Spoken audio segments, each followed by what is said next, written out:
This was the scene in Haiti after an earthquake leveled the city of Port-au-Prince in 2010.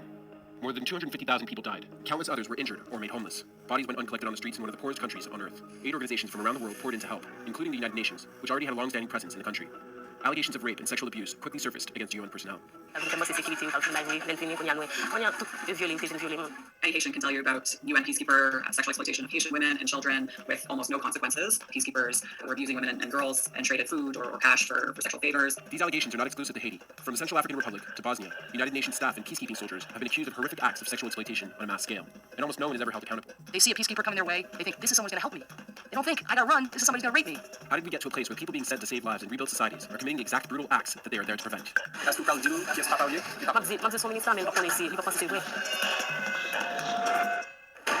When the UN goes into conflict zones and disaster areas, its staff operate with different but similar legal immunity to international diplomats. This is meant to protect them from pressure or threats of prosecution by local actors, but it leads to an incredibly complex process when trying to hold UN personnel to account for wrongdoing.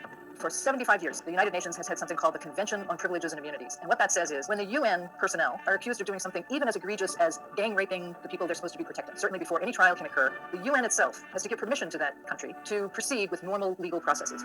Nearly 1,800 sexual abuse cases have been reported against UN staff and peacekeepers over the last 2 decades. Yet only 67 blue helmets have officially been jailed, and according to a PBS report, only one international civilian has ever been sentenced to prison as of 2018, with at least one other individual having been tried and convicted for the rape of several women. Didier Bourget was sentenced to 9 years by a French judge in 2009. By 2018, he was out and gave an interview to Frontline about the ease with which UN staff can commit abuse. How many children did you have sex with in Congo? I would say about 25. I didn't count that. One basic problem is that few rich countries contribute soldiers to UN forces. Nowadays, they prefer conditions of the environments into which peacekeepers are deployed, the power dynamics between the United Nations and humanitarian organizations and the people they've been deployed to protect and serve. But if anything, the issue of sexual abuse seems to be even more widespread amongst the civilian personnel who work for the UN. In 2020, there were 165 allegations of exploitation and sexual abuse, 117 of which were committed by civilians. The overwhelming majority of UN personnel who commit what they call sexual exploitation and abuse in countries around the world are not soldiers and they're not police. They are civilian personnel of the UN who are far more protected from any kind of police investigation or court proceeding than any soldier is. In 2017, Adu-Nti was formerly employed by BVHA, an organization contracted by a branch of the UN in India. In an allegation resembling those made against Harvey Weinstein, she reported having been groped and offered career advancement in exchange for sexual favors by a high-ranking UN official. It openly offered me a permanent contract to work for the UN if I gave into his sexual demands in the elevator. He broke my breast. Even today, it brings tremors to my entire body. As soon as I launched something with our police here in India, the entire UN system, I would call it, came down crashingly on me with all its might and trivialized my entire allegation. They were doing it to portray it as an employment issue so that they could protect the perpetrator. Sadly, the scourge of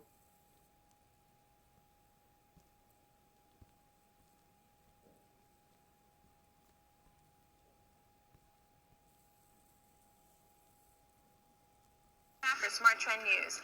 IBM shares are higher following a report that the computer services giant is creating a cloud computing system for NATO. The first deal of this kind for the military alliance, Bloomberg reports. The system will reportedly allow NATO to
Kill yourselves. Merry Christmas, you fucking cunts.